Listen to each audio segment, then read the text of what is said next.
Hey, what's going on, guys? This is Michael with Imperative Finance. So in this video, we're going over part 3 of the real estate pro forma. So part 1 was NOI. We made that video a few videos back. Part 2 was before tax cash flow. And in today's video, part 3, we were going over after tax cash flow. So if you don't know, I made an overall video of the entire real estate pro forma, breaking down where you get certain returns, at what point in time, and with what data, and how those are interpreted. So if you want to have an overall grand view that gives you a basic outline of what we're thinking big picture, then click on the video on your screen right now. And if you're ready for more detailed explanations on returns, what kind of assumptions should you make on these different line items, what are good return metrics versus bad return metrics on all the various returns that you should be looking at, then this video is for you and the different individual videos are for you. So with that said, guys, let's hop into part 3, after tax cash flow. So just so that we're all on the same page, this is the same deal metrics that we've been using in all the videos.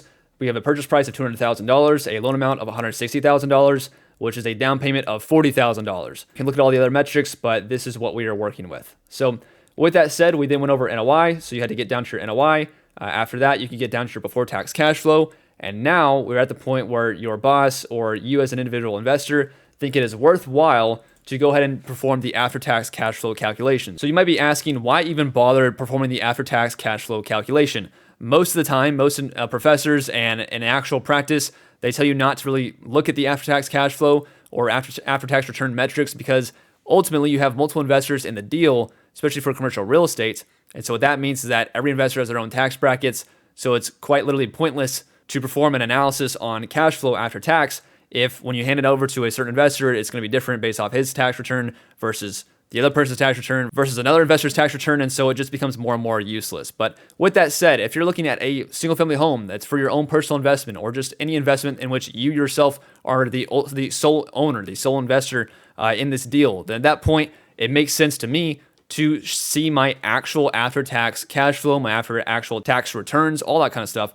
I want to see all the metrics based on an after-tax perspective because at the end of the day, as an investor, I have to pay tax. So with that said, let's hop into after-tax cash flow. So once again, you start with your NOI, then you go down to your before-tax cash flow, and then from there, you can get down to your after-tax cash flow. So how do we get there? So first off, we left off with before-tax cash flow in the separate part, in part 2. However, before-tax cash flow, we had taken out debt service. Well, debt service takes into account two things, interest payment and principal payment. Well, in order to figure out after-tax cash flow, we need to figure out how much taxable income we actually have. In order to figure out that, we have to take out things like depreciation and interest expense. Those are two very big deductions that you have to reduce your taxable income. But with that said, the principal portion of your debt service is not tax deductible. So we actually have to back up from, again, before we were at before tax cash flow, now we need to back up to cash flow before debt service. And once we are there, we'll move that down here. Okay, so now we have before cash flow before debt service. And then from there, we will take out interest expense.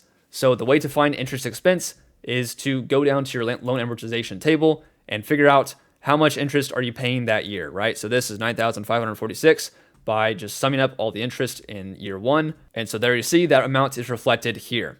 Now depreciation is slightly more tricky, but it's not that bad, all right? So the way to figure out depreciation is first off, you have to figure out what your improvement value is. So looking at our assumptions here, we have found out that the land value is $30,000. So with that, we can back out how much the improvement value is. Now, if you don't know how to find the land value of a deal, first off, you can call the person trying to sell you the deal and figure it out that way. Or under certain circumstances, you could go to your county CAD website and figure out neighboring, residential properties, single family homes. What is their land value compared to their house value? And get like an average percentage based off, let's say the total price is this much, then the land value is this much, what's that percentage? And then you can apply that percentage to your own deal. So you can just kind of get an estimate of what the land value is. Then you can find your improvement value. So the reason this is important is because depreciation only applies to improvements. It does not apply to land. Land is not depreciable. Land will always be land no matter what happens to it. But buildings depreciate over time. So you have to apply a depreciation expense to your investments. So what you're going to do is you're going to take that improvement value and you're going to divide it out by, if it's a residential property, the IRS calls for 27.5 years that you can depreciate a property over, all right? So you'll divide 170,000 divided by 27.5, and that will give you an annual depreciation deduction that you are required to take on your property. If it's a commercial property or effectively a non-residential property is what they call it, then you need to divide it by 39 years. This model does not take into account something called cost segregation, which is where you separate out the real property versus the personal property. I'm not going to get that complex, but if that's what you're doing, you need to account for the total depreciation that you are taking in that year. So once you do that, you will get, in this scenario, you'll get $6,223 for your annual depreciation deduction. So what does that do? That actually creates a taxable loss. Even though the actual money coming into our pocket is $3,738, because of our taxable loss being showed, it looks like we lost money on paper. Well, if you didn't know, cash flow is passive income. Passive income is taxed at your ordinary income rate. Well, if you have a loss, then that means you are going to get whatever your taxable ordinary income rate is times that loss, and that value is how much the government actually owes you in money. So if that's the case in this scenario, the government actually owes us $114 for the year in a taxable savings. In tax savings. Now, as our before tax cash flow increases over time, then we actually start showing a taxable income rather than a loss. And so we actually end up owing taxes to the government still. And so that will, of course, lower our after-tax cash flow. So if you didn't catch it, you have to take that tax savings or expense and you need to add it to your before tax cash flow, which is this number right here. All right, we only use this number right here for the beginning and basically to figure out your taxable income or loss. Now, I also want to point out something about depreciation. Depreciation also applies to any capital improvements that you made to the property. If you made a capital improvement, that capital improvement has a useful life, therefore it is depreciated. So in this scenario, we're assuming $2,193 in capital reserves, and that can effectively be called capital expenses. So this model is assuming that we actually take out $2,193 and put it in a capital reserve. Well, assuming that we actually apply that capital reserve to a capital expense, turn it into a capital expense, which is what this model is showing, then you actually are reducing your taxable income by that as well, right? So even though capital reserves is up here, it still lowered my NOI down to a certain amount for my cash flow before debt service. And since I carry that number down to this section, it's effectively as if I'm taking a reduction in capital reserves for tax income purposes as well. So why is that important? It's important because any depreciation that you take on a property is effectively an interest-free loan from the government. Depreciation has to be paid back once you sell the property. So just know that at this point in time, this $11,000 over the hold period, again, this whole analysis assumes that I hold the house for 5 years and then sell it. Over this hold period, I had capital reserves or capital expenses, in this case of $11,645, plus the depreciation I took is $31,000. So in total, I have $42,000 that the government is going to come after once I sell the property. They're going to say, well, you actually owe taxes on that $42,000 now. So while this isn't too important right now, it will become important in the later parts. So I just want to briefly mention it here since this is the segment where it's all broken out. So with that said, let's move over to the realized return. So just like the before tax returns, the after tax returns are no different, all right? You have two primary returns that people care a lot about, which is your cash return, cash flow said differently, right? And so this is literally just taking your annual cash flow and moving it over to this column. So that's how much cash flow each year that I'm getting from this property. And again, this is a realized return, right? So as long as I hold the property, I will always realize this return. Since the returns are realized every year, I will have a tax on that return every single year. So that is your cash flow. All right, now ROI. So once again, be very, very careful with watching other YouTube videos. They'll tell you, oh, the best return is the ROI. And then they'll proceed to tell you what the cash on cash return is. The cash on cash return is one component of total ROI, right? Total ROI consists of all the ways that you make money in a deal. How do you make money in a deal? Through the cash, which is what we're looking at now. That's why we're looking at the cash ROI. Then you can also make money through the loan pay down. Then you can also make money through the appreciation.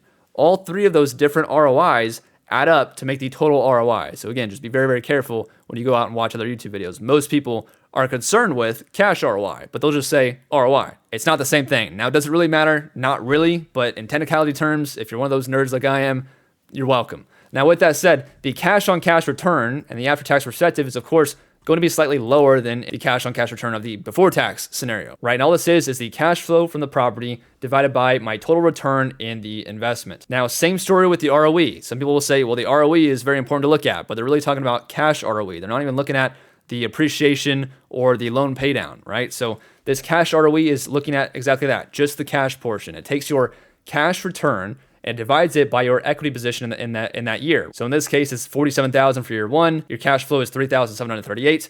Divide the cash flow by the equity, and you get 4%. Now, what you'll notice, and what like I pointed out Now what you'll notice, and like I pointed out in the other video, divide the cash flow by the equity, and you'll get your ROE of 4% in this case for year one.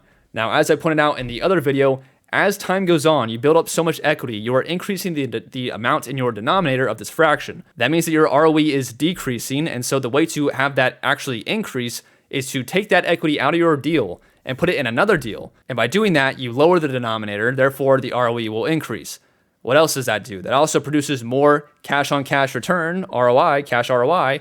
It'll produce more of that because you have a second property producing hopefully 7%, 8%, same returns as this deal, if not better. And the best part to realize is that by moving equity, by lowering my denominator of the ROE, it does not affect my cash on cash return. In fact, it can only improve my overall total portfolio cash on cash return because again, you acquire a second property that has its own cash on cash return. You add that one with the original property and boom, that's your total portfolio cash on cash return. Now at this point, we have two sets of returns, right? We have these exact same returns for the realized before tax and the realized after tax, right? For all the cash returns.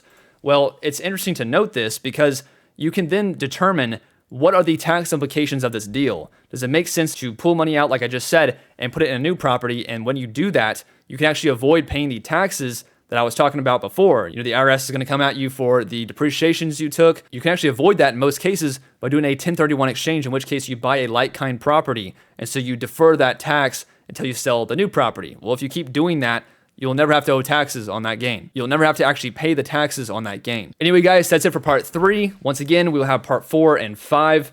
4 will be on the unrealized gain and the combined gain. And then part 5 will be taking everything together and looking at the entire investment from a whole period perspective. With that said, guys, if you enjoyed today's video, leave a like down below, subscribe for the journey, and I will see you in the next one. Peace.